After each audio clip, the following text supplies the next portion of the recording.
Ladies and gentlemen, Mr. Cropper here with a short video about Greek mathematics. Suffice it to say that when I'm finished, there will be much left to be said on the subject. So I'm going to give what I think only I am likely to give on YouTube or on the internet in the history of Greek mathematics. You can go and watch the Stanford videos on it and Yale courses and whatever. They've got videos on Greek math. But you're not going to get from them what you're about to get from me. So, to start off with, I have some quotes from W. W. Rouse Ball, a short account of the history of mathematics. This was originally published in 1908, so it's not likely to be full of modern nonsense. Now, Greek mathematics is essentially the entirety of ancient mathematics. He says on page 10 that, quote, "We may reasonably infer from one source or another the early Greeks learned the use of the abacus for practical calculations." There's one thing they learned. They learned symbols for recording the results. That's two things. And as much mathematics as is contained or implied in the Rhind papyrus, R-H-I-N-D, capitalized. It is probable that this sums up their indebtedness to other races. So, if you look at the entirety of what the Greeks did, which is incredible, and what we can prove they got from other societies or races, then you can see that the Greeks did an awful lot. No one else did much. Before we go on to what they got from them and then what the Greeks did themselves, and this isn't an exhaustive history, this again is going to be what you're only likely to get from Mr. Cropper, okay? In other words, slightly highly philosophical, if we can be slightly highly anything. It turns out that he mentions China in the opening chapter here. He says, quote, "I do not like to conclude this chapter without a brief mention of the Chinese, since at one time it was asserted that they were familiar with the sciences of arithmetic, geometry, mechanics, optics, navigation, and astronomy nearly 3,000 years ago. And a few writers were inclined to suspect that some knowledge of this learning had filtered across Asia to the West." Now I pause there in the quote. He's saying that China may have given the West everything that it knew in mathematics. That was asserted by some people as long ago as last century. I mean, those of you who thought that the obsession with China is new, it's not. People have been obsessed with China for a very long time because of the sheer numbers of people there and because they have some impressive, very old technology. But nothing's new in China. We all know that, old saw.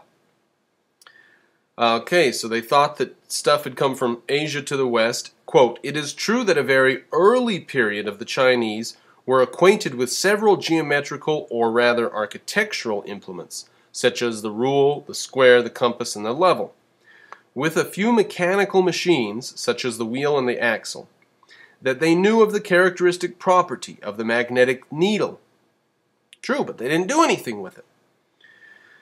And were aware that astronomical events occurred in cycles.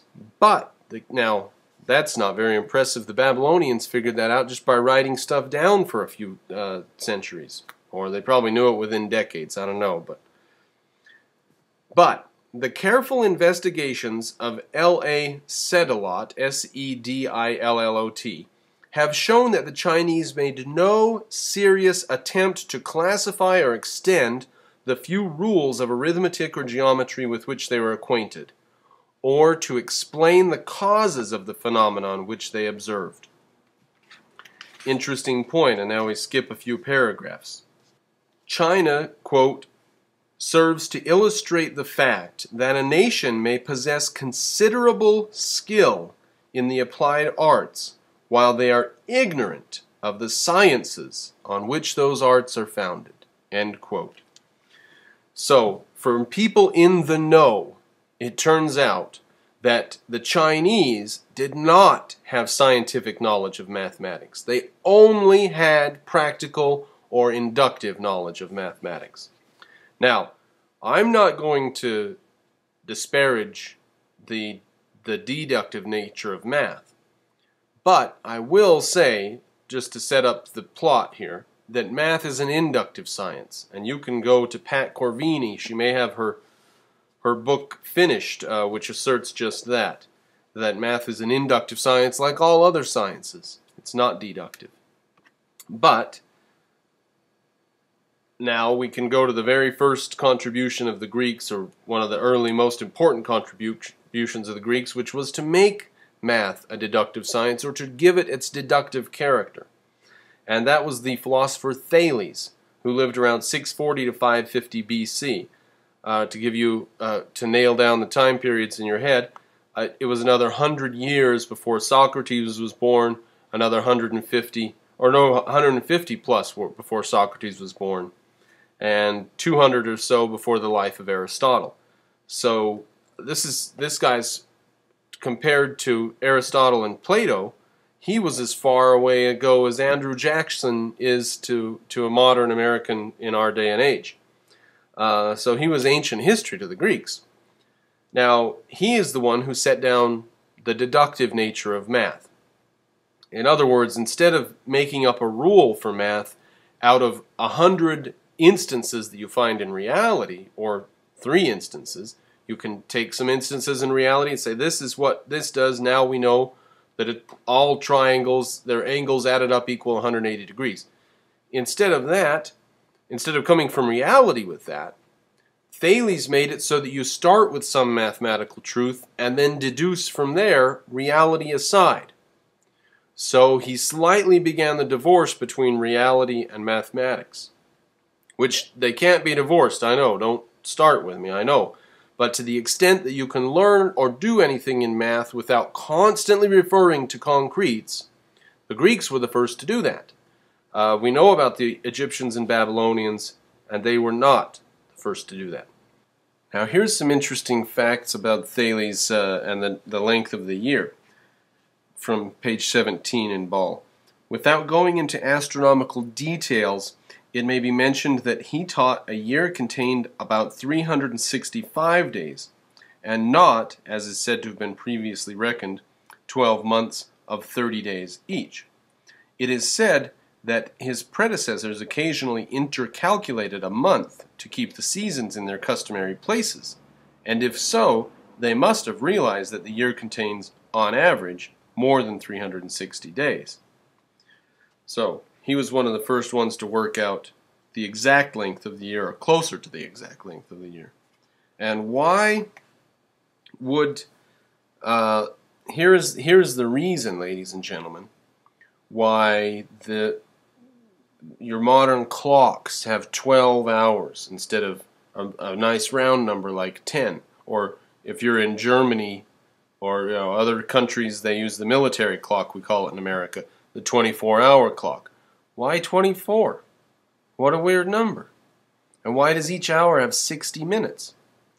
Well, the reason for that is because the Babylonians reckoned the year to be about 360 days, and the reason you reckon that is because you've got 12 months divided into 30 days each is just a perfect number. So, therefore, a full circle going all the way around has how many degrees in it? 360. And each, what's called a minute within that, or each degree within that, has 60 minutes, and then each minute has 60 seconds. That's the divisions of circles or degrees in a circle. So that's where that came from the Babylonians, then through the Greeks. And it's pretty good, it's pretty reasonable, but it took a long time for them to realize that it wasn't exactly 360 days. And Thales is the first known to have taught that. Now, the next Greek I want to talk about is Pythagoras and the Pythagorean theorem, which I'm sure you've heard of. However, I'm not going to go over that. Like I said, you can get that anywhere. There are 2 things I want to mention about Pythagoras.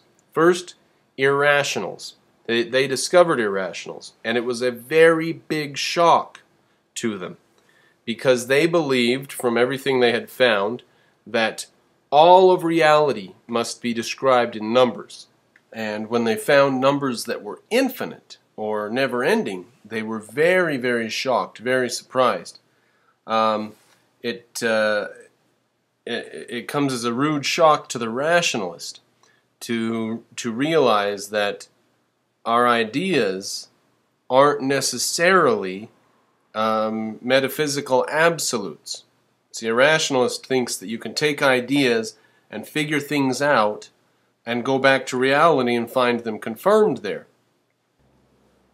Oh, let's see. I believe it might have been Hegel. One of the philosophers of the last few centuries, I'm quite sure, believed, maybe it was Descartes, believed that because there were several perfect solids, 7 of them to be exact, there must therefore be 7 planets. Now, in reality, there's no connection. The number of planets is, for all intents and purposes, accidental. And you cannot figure out how many planets there are or how many countries there are in the world from, some page in the Bible, or you cannot figure out reality with disregard for reality. And that's what the Pythagoreans thought you could do. Forget reality. We've got the numbers here. We can use these numbers to figure out everything. And that wasn't true, and they were extremely shocked to find irrational numbers, which do not mean unrational numbers. The word irrational means cannot be put into a ratio. So, for example, pi, or, well, the Greeks didn't know about pi or didn't use it, the square root of 2. There are irrational numbers which have to take part in mathematics, which are necessary to use in mathematics to get to the next step and to say the next thing. But according to the Pythagoreans' philosophical beliefs, irrational numbers couldn't exist. All numbers had to be rationals or ratios, or able to be put into ratios. So that was a very, very rude shock for them. Now, there was something called the Quadrivium that the Pythagoreans used. Quote, they began by dividing the mathematical subjects with which they dealt into 4 divisions. Numbers absolute, or arithmetic. Numbers applied, or music. Magnitudes at rest, or geometry, and magnitudes in motion, or astronomy. This quadrivium was long considered as constituting the necessary and sufficient course of study for a liberal education. So now you know what the quadrivium is next time you hear it. A mathematical cult dividing up all of knowledge into 4 branches of mathematics. That's the quadrivium. Interesting, but in the long run not true. Now, on to Aristotle, which is the most important thing I'm going to cover in this short video. Aristotle and his concept of the infinity. Let's start with Zeno's paradoxes, which I'm sure the reader, or the viewer, pardon me, will be familiar with, at least on some level. Zeno had several paradoxes, including the tortoise and the hare, the arrow, and one called the stadium. There's another one which doesn't come to the top of my mind. The arrow. Quote from page 24, Men of Mathematics by E.T. Bell. Not Ball. Ball is the other author. This is Bell. The arrow, a moving arrow, at any instant is either at rest or not at rest. If the instant is not divisible, the arrow cannot move, for if it did, the instant would immediately be divided. But time is made up of instants. As the arrow cannot move in any one instant, it cannot move in any time, hence it always remains at rest. So, if the instant is indivisible, if it cannot be divided any further, then the arrow cannot move. If it can be divided further, then that means you can divide things infinitely, but you can't divide things infinitely because time is made up of some sort of finite number of units going together, what he calls an instant. So it hinges on the question of infinity and how infinity affects us. So the arrow is mildly interesting, but Achilles is the other one. Achilles, running to overtake a crawling tortoise ahead of him, can never overtake it, because he must first reach the place from which the tortoise started. When Achilles reaches that place, the tortoise has departed, and so is still ahead. Repeating the argument, we see that the tortoise will always be ahead. Now, because you can divide infinitely the amount of space between the tortoise and Achilles. Now, Aristotle answers this in a way which was forgotten clear up until the time of Galileo. He says that infinity comes in two flavors, or has two salient facts about it. Number one, the actual infinity, and number two, potential infinity. Now, actual infinities cannot exist. The actual is only as far as you take or calculate or finish your arithmetic for what could have been an infinity, or what is potentially an infinity. So, for example, you're writing out 0.333 for 1/3 in decimal form, and you just keep writing threes. No matter how many you write, you never get to the infinity of threes that could be written. You only have the actual number that you've written, and that's the only number that need be concerned with calculations in reality, is the number that you actually write or get to. You potentially could go on writing threes for a very, very long time, or you could go on writing the numbers to pi for a very, very long time. But you needn't. You needn't go any further than your actual facts of reality dictate are necessary for your purpose. What I mean by that is this. For example, in the race, the tortoise and tortoise and Achilles. Pat Corvini talks about this in her The Crisis of Principles in Greek Mathematics. She says, however far the tortoise is ahead of Achilles, and when they reach the finish line, let's say, if the tortoise is, a hair ahead of Achilles when they reach the finish line, then that's the distance that you need to measure it to. You certainly don't need to measure it to any smaller distance than the width of an atom, right? There is some logical limit to what would be useful to you to make calculations in this case. So even if you assume that you could measure the distance between Achilles and the tortoise by something as small as the number of atoms between them, the distance of atoms between them, even if you could, that is all that you need to, that's the furthest you need to go. Therefore, the potential number of divisions, the infinity possible divisions between space, never come into play. Need not be worried about. Do not concern yourself with what could be. You need only concern yourself with what is due to your actions and the arithmetic you've carried out, or due to what you need to measure the distances relevant in the race. That's all. The actual is what you deal with. The potential is what could be if you carried out those actions. Now, infinity need not be so confusing as it is to people today, as it has been to mathematicians ever since Zeno. Just given Aristotle's definition, we can be very comfortable with using what we need to in any given situation for our purposes. Mathematics is not some ironclad bunch of dictates that we have to follow in reality. Mathematics is a tool we use to describe reality, to deal with reality. So, if mathematically an infinity could exist, that doesn't mean that it does exist. In fact, Aristotle makes the point, an infinity is exactly that which is potential, but never actual.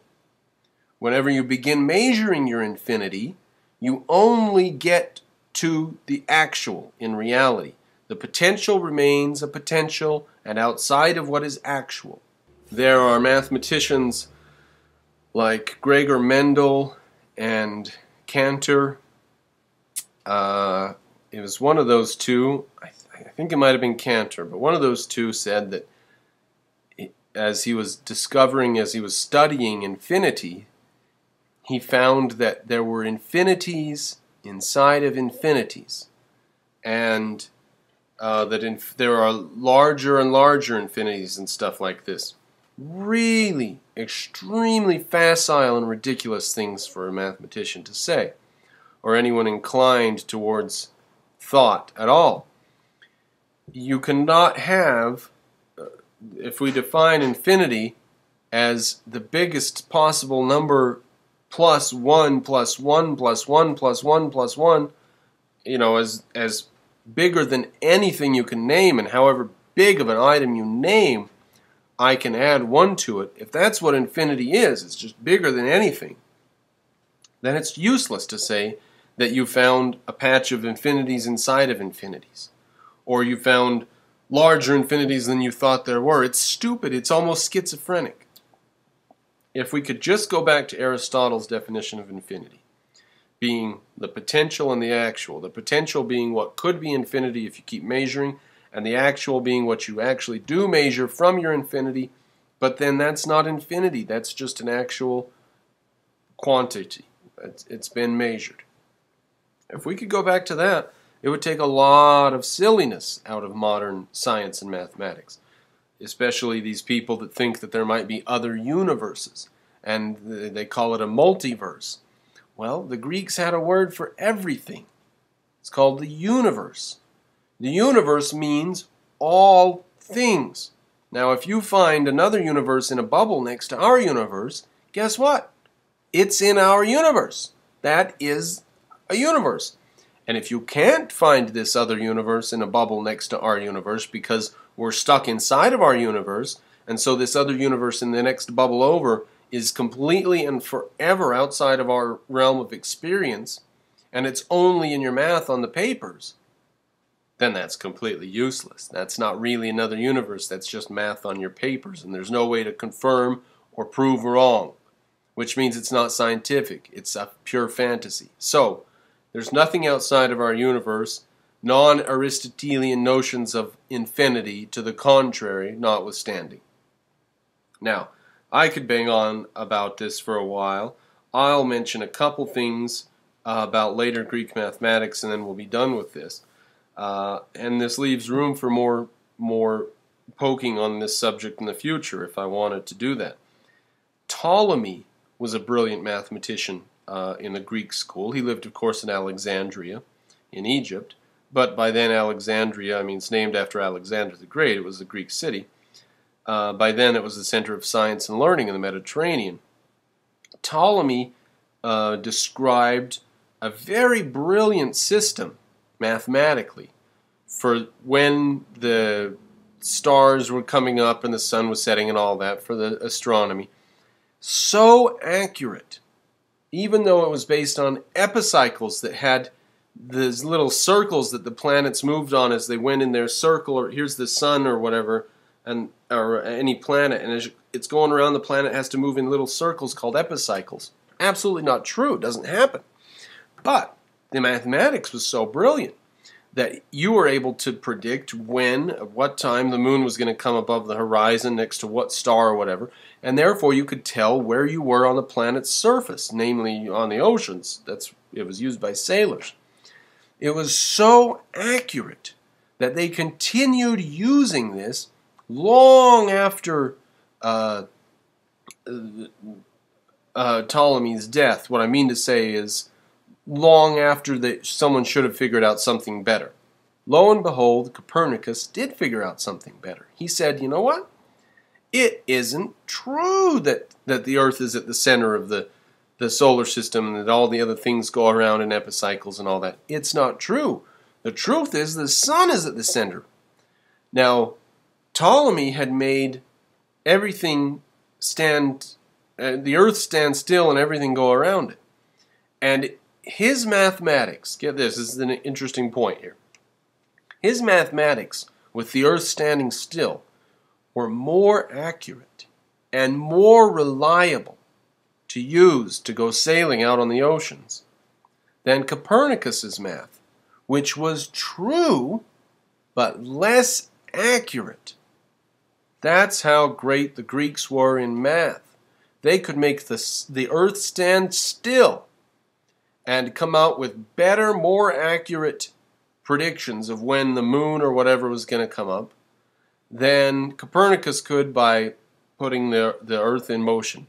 In fact, they continued to use Ptolemy's tables for sailing on the oceans for more than a century after Copernicus published his theory. So that's the last hurrah of Greek mathematics. It's completely false, Ptolemy's theory, but it's very, very impressive. Now, after the Greeks, science and math died, clear up until the Renaissance when Greek thinking was rediscovered. The Romans did nothing, but nothing with mathematics. And you can get that from just about any book you read on the history of Rome, from Edith Hamilton to Michael Grant to any scholarly work you want. The Romans, science died when Rome took over the Mediterranean, and with it the science of mathematics. Now, I've certainly used up my time allowance for this video. I could do more. If you want information on a specific subject in Greek math or something, let me know. We can arrange something possibly. But that's all I think I want to say about it for now. Remember, infinity, if we do it in Aristotle's way, is only a potential. The actual is what you really measure. You never actually measure infinities, so they are only potential and need not concern us. Therefore, Achilles can catch the tortoise. The arrow does reach the tree.